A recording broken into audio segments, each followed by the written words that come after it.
یہ روایت be be حکیمہ خاتون سے ہمارے پاس آئی. بی بی حکیمہ خاتون کون ہے؟ 9th امام محمد تقی جواد علیہ السلام کی بیٹی ہے اور امام علی نقی علیہ السلام 10ویں امام کی ریئل اون سسٹر ہے. 11ویں امام امام حسن عسکری علیہ السلام کی پھوپھی ہے اور زمانے کے امام کی گرینڈ مدر ہے. بڑی پائس لیڈی. بہت سی روایتیں بی بی حکیمہ سے ہمارے پاس آئیں. اللہ آپ ایک صلاۃ پڑھ لیں محمد و آل محمد پڑھ. اللہم صلی علی محمد و آل محمد. ہمارے پاس اللہ ہم سب کو سامرے کی زیارت نصیب کرے. جب آپ سامرہ جائیں گے انشاءاللہ، اگر جینٹس کی طرف سے انٹر ہو تو 3 گریوز سامنے ہیں. پہلی گریو جو ہے زری کے اندر، پہلی گریو جو ہے وہ امام علی نقی علیہ السلام کی ہے.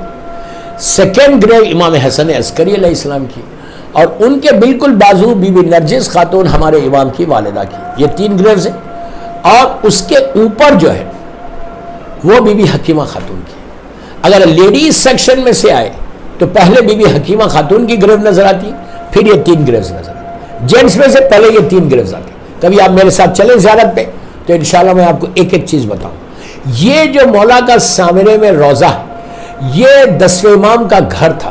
جب میرے مولا کو اسیر کر کے ظالم متوکل لوگوں نے، بنی عباس کے یہ حکمران ظالم حکمرانوں نے جب مولا کو مدینہ منورہ سے بلایا تھا تو آپ اپنے ساتھ پوری فیملی کے ساتھ آ گئے تھے اور یہ 10ویں امام کا گھر تھا جو آج سامرے میں روضہ ہے. یہ مولا ہی کا گھر تھا. یہ مولا کی زری ہے.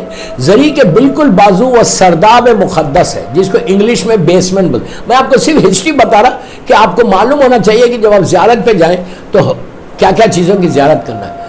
تو وہ سرداب مقدس جو ہے بڑا پاکیزہ، بڑی برکتوں والا سرداب ہے. پوری مجلسی میں سرداب کے اوپر پڑھ دوں، اتنی برکتیں اتنی برکتیں.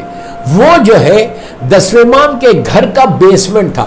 پرانے زمانے میں سمر، عراق کا سمر بہت پیک ہوتا تھا، ایئر کنڈیشن سسٹم نہیں تھا تو لوگ کیا کرتے تھے، گھر کے اندر بیسمنٹس بناتے تھے، سمر میں نیچے چلے جاتے تھے. تو یہ جو ہے یہ بیسمنٹ وہی بیسمنٹ ہے جو امام کے گھر کے اندر تھا. مجھے پتہ نہیں لندن میں بیسمنٹس بنتے ہیں یا نہیں بنتے، بٹ امریکہ میں، نیو یارک میں، ایسٹرن سائڈ پہ کافی جو ہے ہر گھر میں، شکاگو میں، نیو یارک میں، واشنگٹن میں اور لانگ آئلینڈ میں ہر جگہ آپ کو بیسمنٹس نظر آئیں گے. تو بہرحال تو یہ امام کے گھر کا بیسمنٹ تھا. اس زمانے میں ایئر کنڈیشن سسٹم نہیں تھا تو ہر گھر میں ہوتا تھا. یہ جو سرداب مقدس ہے یہ اتنی برکتوں والا.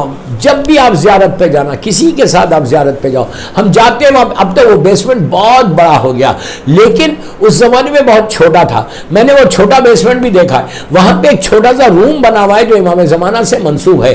وہ جو روم ہے وہاں پہ لوگوں نے امام کو دیکھا. وہاں پہ عریضہ ضرور لکھنا اور وہاں پہ وہ 2 رکعت نماز ضرور پڑھنا. ہم لوگ جو جاتے ہیں عام طور پہ جو قافلے جاتے امام کو سلام کرتے، 2 رکعت نماز پڑھے آگے. وہاں پہ جو نماز پڑھنا وہ ایاک نعبد و ایاک نستعین والی نماز، وہ جو 100 مرتبہ پڑھنا ہے حاجت کی امام سے. یہ اتنی ریکمنڈڈ نماز ہے کہ یہ نماز اگر خدا نخواستہ کسی کو ہارٹ کا پرابلم ہے، خدا نخواستہ کسی لڑکی کی شادی نہیں ہو رہی یا لڑکے کی شادی نہیں، شادی کے لیے بھی بہت اچھا ہے، ہارٹ کے لیے بھی بہت اچھا ہے. اگر رزق کا کسی کو پرابلم ہے، رزق کا، اس کا بزنس نہیں چل رہا یا اس کی جاب میں پرابلم ہے، تو اس کو دنیا بھر میں ریکمنڈ کیا گیا کہ یہ امام کی اتنی پیاری نماز ہے. 5 یا 6 منٹ کی نماز ہے. یہ وہی نماز ہے جو مسجد جمکران میں یا مسجد سہلا میں پڑھی جاتی اور 100 مرتبہ ایاک نعبد و ایاک نستعین پڑھنا ہے اور رکوع میں جا کے 7 ٹائمز بولنا ہے سبحان ربی العظیم و بحمدہ. ایک دفعہ نہیں 7 مرتبہ بولنا. پھر کھڑے ہوئے سمع اللہ لمن حمدہ. پھر دونوں سجدوں میں جا کے سبحان ربی الاعلی و بحمدہ 7 ٹائمز بولو. دونوں رکعت میں اسی طرح پڑھو اور پڑھنے کے بعد بی بی کی تسبیح پڑھو بالکل فجر کی نماز کی طرح. نماز کے بعد اللہم کل ولیک الحجۃ ابن الحسن والی دعا پڑھو. دعا پڑھ کے آپ حاجت مانگو. یہ اتنی ریکمنڈڈ نماز ہے. میں نے دنیا میں جہاں یہ نماز بتائی، آپ سوچو یہ نماز نماز مسجد جمگران کی مخصوص نماز ہے، مسجد سہلا کی مخصوص نماز ہے، اور سرداب مقدس کی مخصوص نماز ہے۔ یہ تین جگہ یہ نماز بہت مخصوص ہے کہ جہاں پڑھنے سے لوگوں کے ایسے سے حاجات، یہ ایک چیز ہے سرداب مقدس میں جا کے پڑھنا۔ اور جب بھی ہم اپنے گروپ کے ساتھ جاتے ہیں، لندن کا گروپ ہے یا بامبے کا گروپ ہے، تو میں ہمیشہ ان کو پہلے سے بتا دیتا کہ جب تم سرداب مقدس میں جانا تو تم عریضہ ضرور لکھنا۔ تو سارے لوگ پیپر اور پینسل اپنے ساتھ لے کر آتے اور عریضہ لکھ کے وہ جو امام کی جگہ بنی ہوئی ہے اس کے اندر عریضہ ڈالتے۔